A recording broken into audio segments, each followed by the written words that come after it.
오늘 우리가 들려드릴 이야기는 북한 정권의 핵심부에서 일했던 한 인물의 절박한 선택에 관한 것입니다.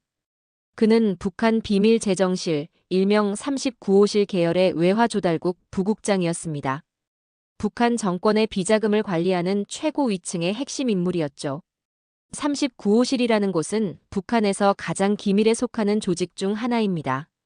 이곳은 북한 최고 지도자의 개인 금고이자 정권 유지를 위한 비밀 자금이 모이는 곳입니다.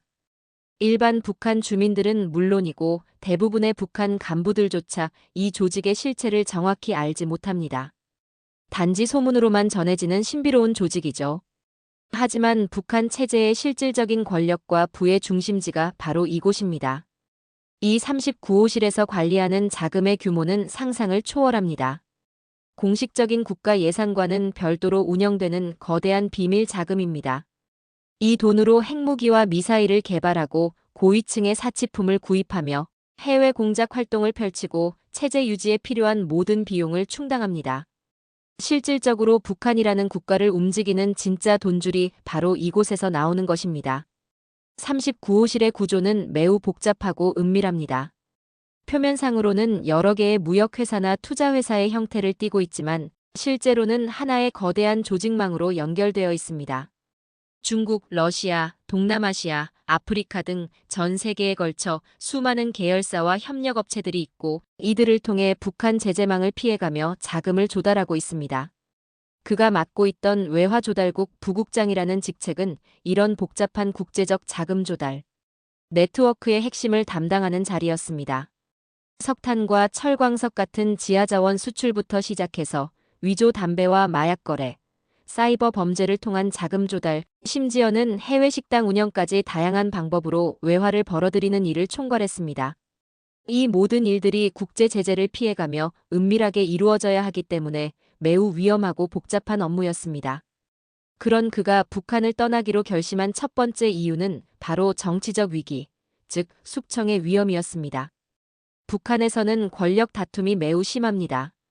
특히 39호실 같은 핵심 기관에서 일하는 사람들은 더욱 치열한 경쟁과 견제의 대상이 됩니다. 너무 많은 비밀을 알고 있고 너무 많은 권력을 가지고 있기 때문입니다.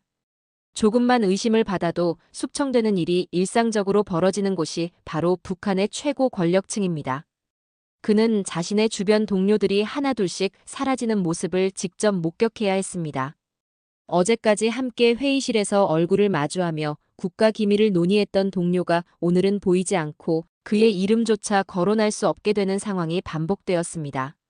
처음에는 단순한 인사 이동이나 해외 출장이라고 생각했지만 시간이 지날수록 그것이 숙청이었다는 사실을 깨달았습니다. 특히 충격적이었던 것은 그보다 한 단계 위의 국장이 하루아침에 사라진 사건이었습니다. 그 국장은 김정은 정권 초기부터 39호실에서 핵심적인 역할을 해온 인물이었습니다. 외화 조달에서 뛰어난 실적을 보였고 최고 지도부의 신뢰도 두터웠습니다. 하지만 어느 날 갑자기 모든 직책에서 해임되고 자취를 감춰버렸습니다. 나중에 들은 소문으로는 해외 자금 관리 과정에서 일부 자금을 개인적으로 유용했다는 의혹을 받았다고 했습니다. 하지만 그것이 사실인지는 아무도 확실히 알 수 없었습니다. 북한에서는 숙청의 이유가 명확하게 공개되는 경우가 거의 없기 때문입니다. 때로는 사소한 실수나 오해로 인해, 때로는 권력 투쟁의 희생양으로, 때로는 단순히 누군가의 의심을 받았다는 이유만으로 순식간에 모든 것을 잃게 됩니다. 더 무서운 것은 한번 의심을 받기 시작하면 그것을 해명할 기회조차 주어지지 않는다는 점이었습니다. 그 자신도 점차 감시 대상이 되어간다는 신호들을 감지하기 시작했습니다. 평소와 다른 시선들이 느껴졌고 중요한 회의에서 제외되는 일들이 생겼습니다. 그리고 주변 사람들의 미묘하게 달라진 태도까지. 동료들이 그와 대화할 때 예전보다 조심스러워하는 모습을 보였고 일부는 아예 눈을 마주치는 것조차 피하기 시작했습니다. 가장 결정적이었던 것은 보안부에서 그의 해외 출장, 기록과 금융거래 내역을 재조사하기 시작했다는 소식이었습니다. 표면적으로는 정기 감사라고 했지만 그는 이것이 숙청의 전조라는 것을 본능적으로 알아차렸습니다. 북한에서 보안부의 조사가 시작되면 그 결과는 뻔했습니다. 무죄를 입증하는 것보다는 죄목을 만들어내는 것이 그들의 목적이었기 때문입니다.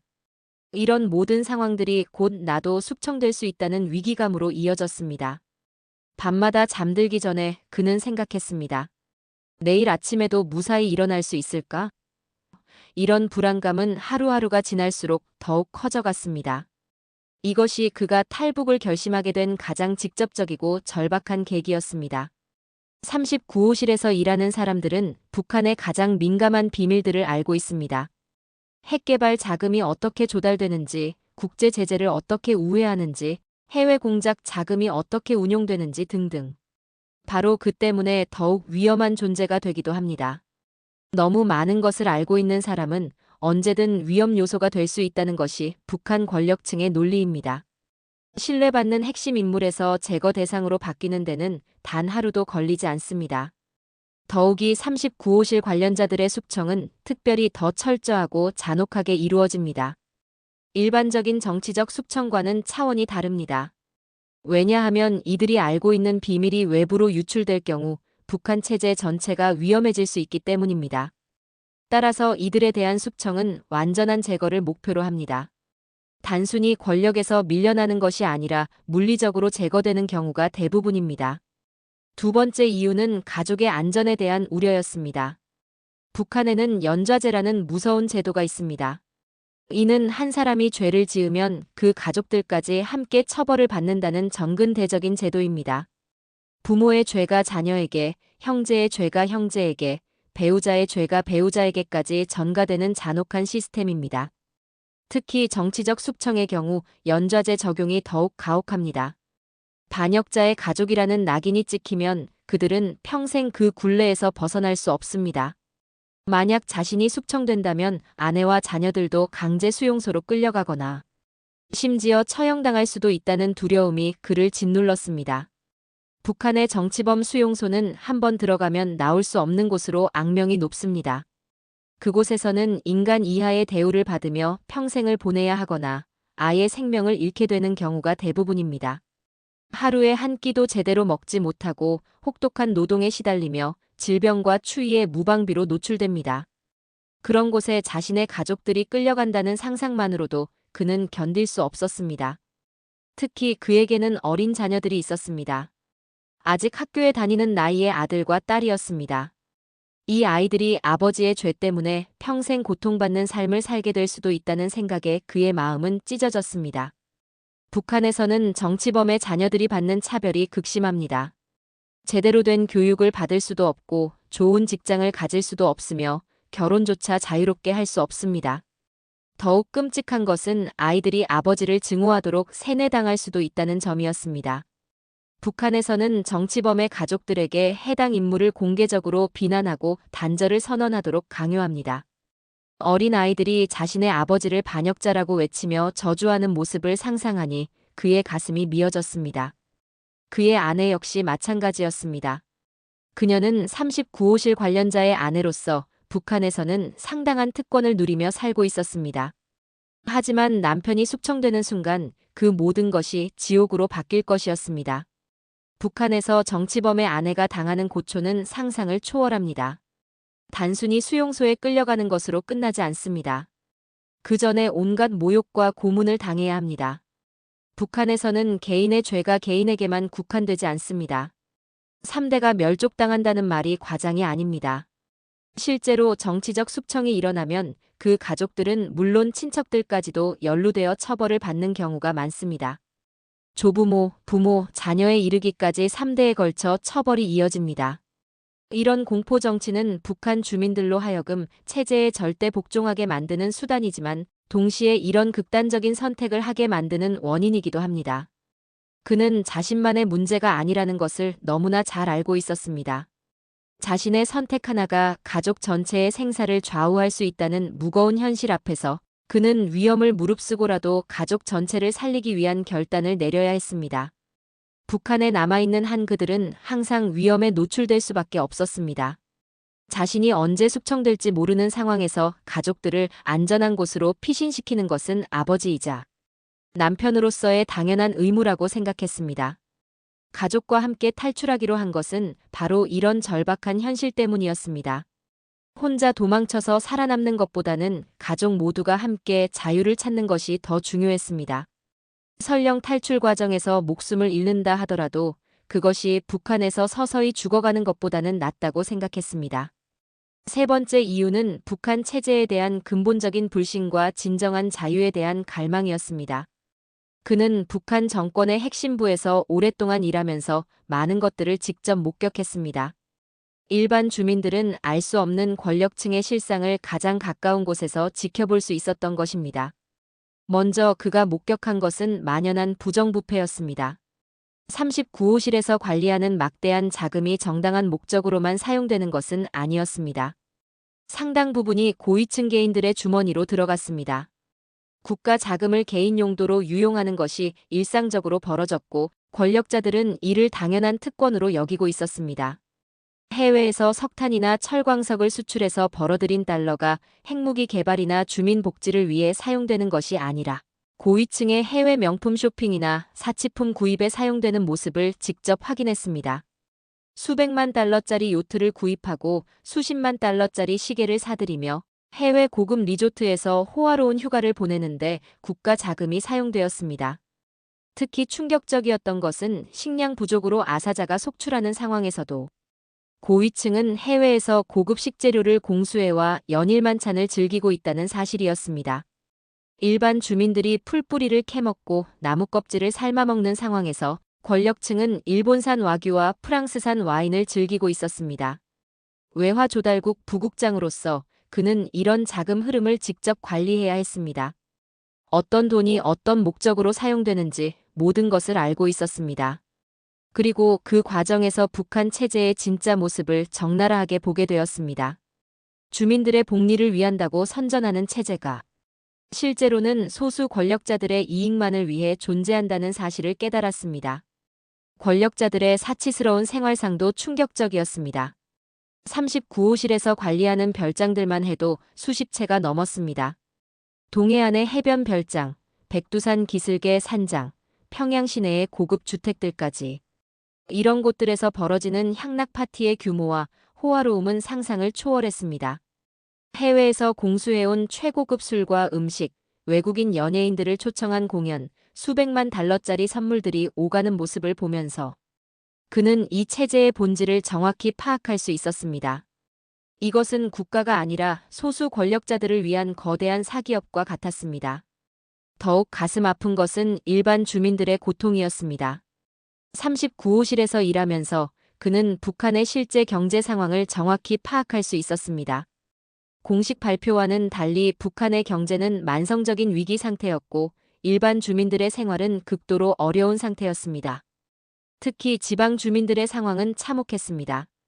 평양에서는 그나마 체면을 유지하기 위해 최소한의 배급이 이루어지지만 지방으로 갈수록 상황은 절망적이었습니다. 아사자가 속출하고 영양실조로 인한 질병이 만연한 상황에서도 권력층은 이를 외면하고 있었습니다. 39호실에서는 정기적으로 전국 각지의 경제 상황에 대한 보고서를 받았습니다. 그 보고서들을 읽으면서 그는 북한의 진짜 현실을 알 수 있었습니다. 공식적으로는 경제 발전과 주민 생활 향상을 이야기하지만 실제로는 매년 상황이 더욱 악화되고 있었습니다. 특히 어린이들의 영양 상태는 심각했습니다. 국제기구의 지원으로 들어오는 식량이나 의약품도 제대로 된 경로로 전달되지 않고 중간에서 빼돌려져 암시장에서 팔리는 경우가 허다했습니다. 권력자들은 주민들의 생명보다는 자신들의 이익을 우선시했습니다. 이런 현실을 직접 목격하면서 그의 마음속에는 체제에 대한 근본적인 불신이 자리 잡기 시작했습니다. 주민들의 복리를 위해 존재해야 할 국가가 오히려 소수의 기득권을 위해서만 작동하고 있다는 사실을 깨달았던 것입니다. 스스로는 북한에서 최고 수준의 특권층이었지만 그럼에도 불구하고 언제든 권력의 희생양이 될 수 있다는 사실을 뼈저리게 느꼈습니다. 북한에서는 아무리 높은 지위에 있어도 절대적으로 안전할 수는 없습니다. 오늘의 동지가 내일의 적이 될 수 있고 오늘의 충신이 내일의 반역자로 낙인 찍힐 수 있는 곳이 바로 북한입니다. 권력의 중심에서 일하면서 그는 북한 체제의 본질을 정확히 파악할 수 있었습니다. 이 체제는 소수의 최고 권력자를 제외하고는 누구에게도 진정한 안전이나 자유를 보장하지 않는다는 사실을 깨달았습니다. 아무리 충성스럽게 일해도, 아무리 뛰어난 능력을 발휘해도 권력자의 기분 하나로 모든 것이 사라질 수 있는 곳이었습니다.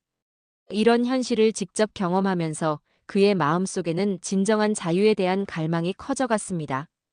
감시받지 않고 살고 싶다는 욕망, 자신의 생각을 자유롭게 표현하고 싶다는 바람, 그리고 가족들과 함께 인간다운 삶을 살고 싶다는 간절함이 점점 커져갔습니다.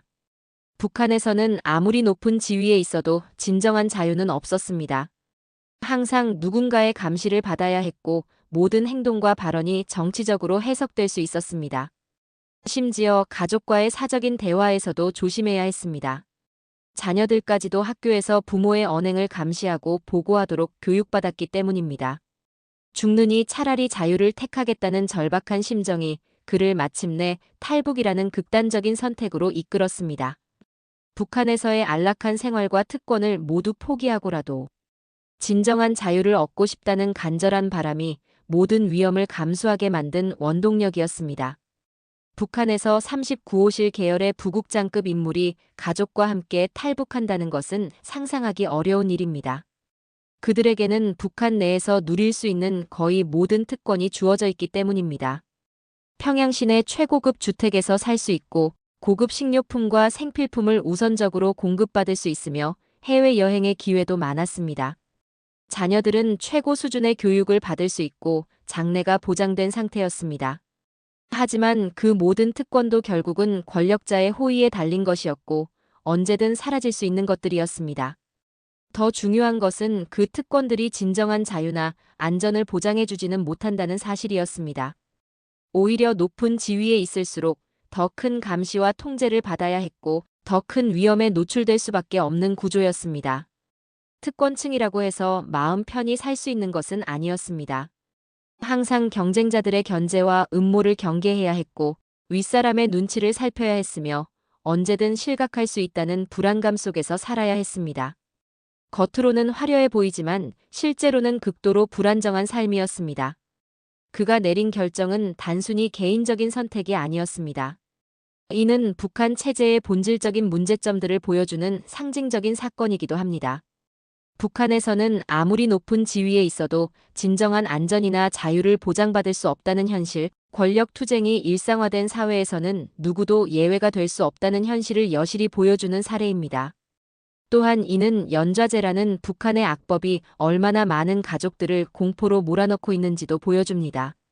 한 사람의 잘못이 온 가족의 파멸로 이어질 수 있다는 두려움은 북한 주민들을 더욱 체제에 순종하게 만드는 수단이지만 동시에 이런 극단적인 선택을 하게 만드는 원인이기도 합니다. 북한 정권의 핵심부에 있던 인물조차 이런 선택을 할 수밖에 없었다는 것은 북한 체제가 얼마나 불안정하고 위험한지를 보여주는 명확한 증거입니다. 권력의 정점에 가까운 곳에서 일하는 사람들조차 언제 숙청될지 모른다는 두려움 속에서 살아가야 하는 사회가 바로 북한입니다. 이런 상황은 북한 체제의 근본적인 모순을 드러냅니다. 체제 유지를 위해서는 핵심 인력들이 필요하지만 동시에 그 핵심 인력들이 너무 많은 권력과 정보를 가지게 되면 위험 요소가 됩니다.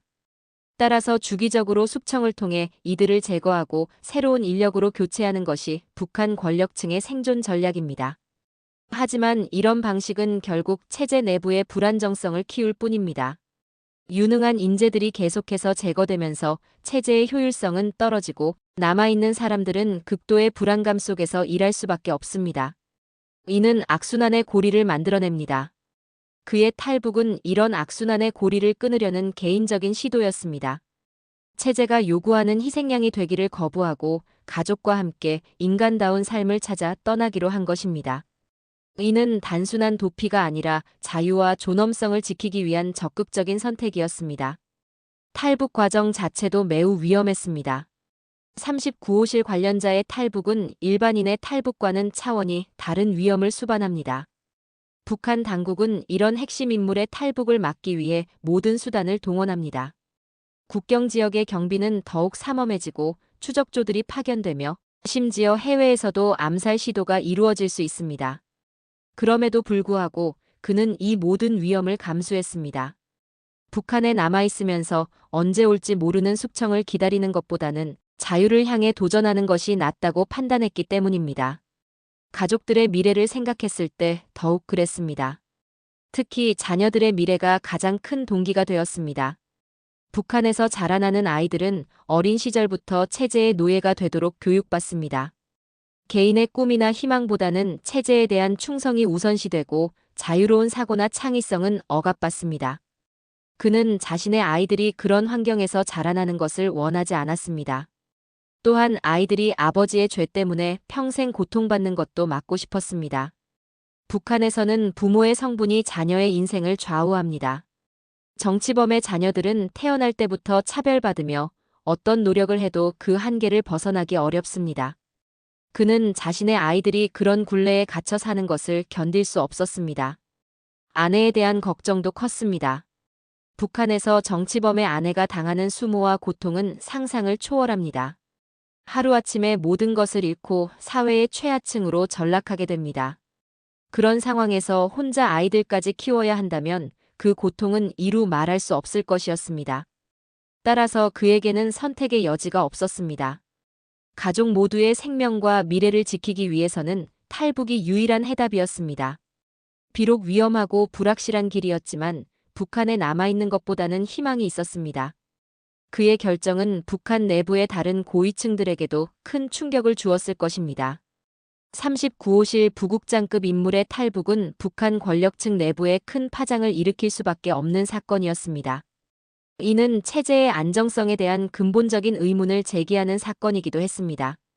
북한 당국은 이런 사건이 알려지는 것을 극도로 경계합니다. 핵심 인력의 탈북이 공개되면 체제의 위기감이 드러나고 다른 고위층들도 비슷한 생각을 할 수 있기 때문입니다. 따라서 이런 사건들은 철저히 은폐되고 관련자들은 모두 숙청됩니다. 하지만 은폐한다고 해서 문제가 해결되는 것은 아닙니다. 오히려 내부의 불안감만 더욱 커질 뿐입니다. 고위층들은 언제 자신의 차례가 올지 모른다는 두려움 속에서 살아가야 합니다. 이는 체제 전체의 효율성과 안정성을 해치는 요인이 됩니다. 그의 탈북은 단순한 개인의 선택을 넘어서 북한 체제의 근본적인 문제점들을 드러내는 상징적인 의미를 가지고 있습니다. 자유와 안전, 그리고 가족의 생명을 지키기 위해 모든 것을 포기하고 떠날 수밖에 없었던 한 사람의 절박한 선택. 그 선택 뒤에는 북한이라는 체제가 가진 근본적인 모순과 한계가 숨어 있습니다. 이 이야기는 또한 자유의 소중함을 다시 한번 깨닫게 해줍니다. 우리가 당연하게 여기는 자유가 어떤 사람들에게는 목숨을 걸고 쟁취해야 하는 것이라는 사실을 보여줍니다. 표현의 자유, 이동의 자유, 선택의 자유 등 우리가 일상적으로 누리는 모든 자유가 얼마나 소중한 것인지 실감하게 됩니다. 동시에 이는 독재 체제의 본질을 적나라하게 보여주는 사례이기도 합니다. 아무리 화려한 선전과 미사역으로 포장한다 하더라도 독재 체제의 본질은 변하지 않습니다. 소수의 권력자를 위해 다수의 국민이 희생되는 구조, 공포와 감시를 통해 통치하는 방식, 그리고 개인의 자유와 존엄성을 무시하는 태도 등이 모든 독재 체제의 공통점입니다. 북한의 경우는 이런 독재 체제의 극단적인 형태라고 할 수 있습니다. 3대에 걸친 세습 독재, 개인 숭배의 극치, 그리고 완전한 통제 사회를 구축한 것입니다. 이런 체제 하에서는 아무리 높은 지위에 있어도 진정한 자유나 안전을 보장받을 수 없습니다. 오늘 우리가 들려드린 이 이야기는 북한에서 벌어지고 있는 현실의 한 단면입니다. 권력의 중심에서도 안전할 수 없는 사회, 가족 전체가 연대 책임을 져야 하는 사회, 그리고 자유보다는 생존이 우선되어야 하는 사회. 이런 현실 앞에서 한 사람이 내린 용기 있는 선택의 의미를 다시 한번 생각해 보시기 바랍니다. 이 이야기는 또한 우리에게 많은 시사점을 던져줍니다. 민주주의와 자유의 소중함, 인권의 중요성, 그리고 독재 체제의 위험성 등을 다시 한번 생각해 보게 합니다. 동시에 아직도 북한에서 고통받고 있는 수많은 사람들에 대한 관심과 연대의 필요성도 느끼게 됩니다. 마지막으로 이런 극단적인 선택을 할 수밖에 없었던 한 가족의 용기와 희생의 경의를 표하며 그들이 진정한 자유를 찾을 수 있기를 간절히 바랍니다. 또한 하루빨리 북한 땅에서도 이런 비극이 반복되지 않기를 희망해 봅니다. 시청해주셔서 감사합니다. 구독, 좋아요, 알림 설정은 큰 힘이 됩니다.